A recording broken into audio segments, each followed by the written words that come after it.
Vocês tiveram contato lógico que sim, né, imagino, mas muito contato com chineses quando foram para lá?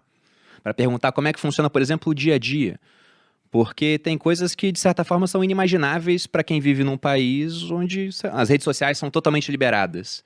Então, dando um exemplo, todo dia alguém entra na rede social e, pô, você pode xingar Deus e o mundo lá, né? Falar da 10ª geração da família do presidente.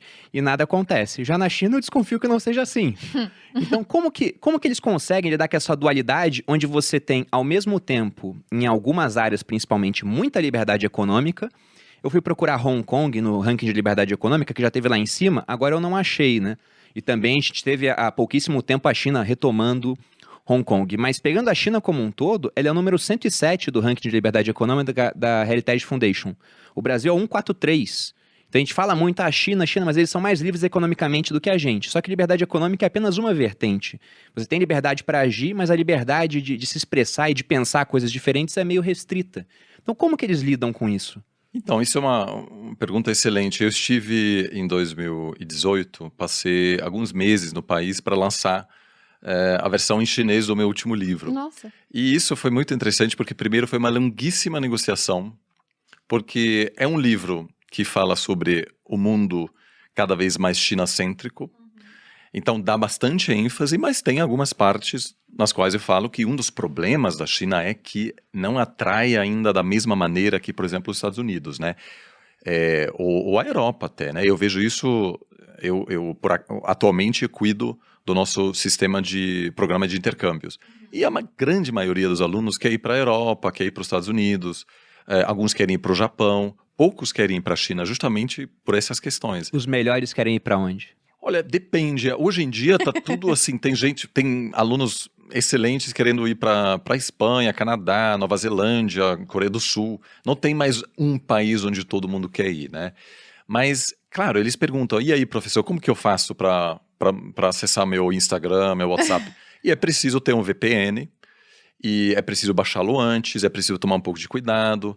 E claro que há alguns temas que não se deve comentar com os outros alunos estando lá, né? Taiwan, Tibete, o Tiananmen, as manifestações de 89. O meu cunhado então, já me falou. tem toda uma cartilha do que... Né, Os você 3 vai T's, não, melhor vá pra não. China, mas olha, isso aqui você não pode Olha só, falar os 3 lá. T's, Tiananmen, Taiwan e qual outro? E Tibete, né? Ou E seja, Tibete. Agora, também a gente precisa só lembrar... não fala disso mas a gente precisa lembrar de uma coisa, né? A economia chinesa cresceu tanto que uma pessoa com, vamos dizer, 40 anos, dobrou a sua riqueza pessoal várias vezes ao longo da vida. Então, o acordo implícito que o Partido Comunista oferece ao cidadão chinês é: você me dá seus direitos políticos, você não vai ter direitos políticos, mas eu te dou muitos direitos econômicos e eu garanto que sua vida vai melhorar do ponto de vista econômico e muito. E até agora, isso obviamente tem dado certo para a grande maioria da população. Então, quando eu lido com outros alunos, eles olham para mim assim, eu falo, gente, mas não dá vontade vocês, né, falam livremente? Eles assim, falam, olha, na verdade não, eu tenho 35, eu já comprei minha casa, estou com no 3º carro, sempre de última geração. Ou seja, claramente há uma troca aí. E claro, há também oposição, há críticos, há presos políticos, etc. Mas até agora a estabilidade política chinesa se explica pela capacidade de entregar um crescimento sem precedentes, né? E a partir do momento, isso vai ser a grande questão. Agora a proposta é crescimento de qualidade. E a grande aposta é: a população chinesa vai aceitar porque tudo que o Partido Comunista dá não é participação, é avanço econômico, geração de riqueza.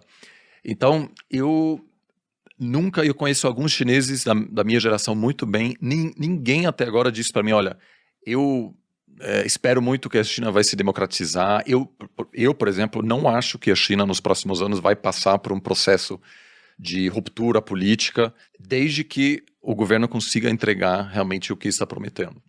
Essa parte dos 3 T's que você falou, eu não sabia que eram 3 T's. Mas acho que foi seu irmão que falou pra mim. Ou se não foi seu irmão, eu vi em algum outro canto. Mas o irmão da Malu gosta de jogo online, né?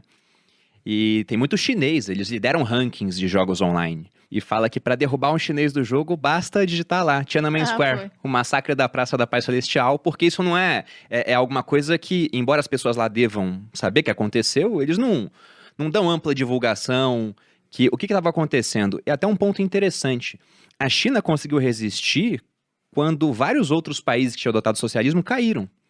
Se a gente for ver, em 86 teve Chernobyl, aí em 89 caiu o Muro de Berlim, em 91 caiu a União Soviética. Quando isso aconteceu, Cuba passou por protestos também na década de 90, porque perdeu um parceiro comercial importante. A China começou também a ser afetada por conta disso. Então você teve protestos lá. Muita gente acreditou que poderia levar até uma queda do governo, e não levou. E eu achei interessante essa parte dos 3 T's, porque de fato a China não é um país legal para você ter como Sim, vizinho, daí né? eles, segundo ele, diz que cai a pessoa.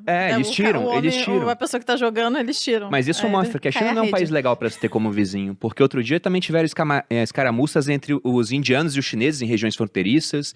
Eles são uma potência que querem se expandir, ficam tentando colocar bases no mar territorial.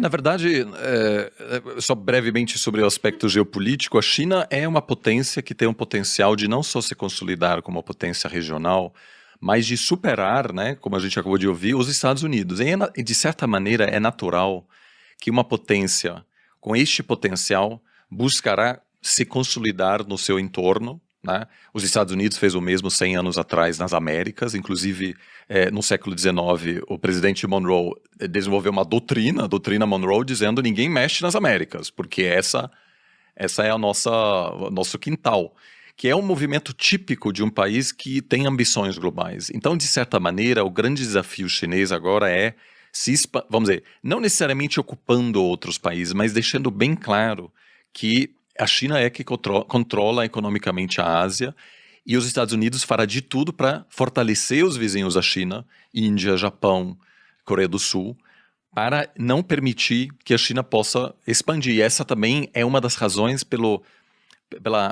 paranoia chinesa, né, com essas questões, que cada vez mais é uma convicção na China de que os Estados Unidos fará de tudo para impedir a ascensão chinesa. Então, quando alguém vem falando desses 3 T's, é sempre visto num contexto, você está querendo desestabilizar a China.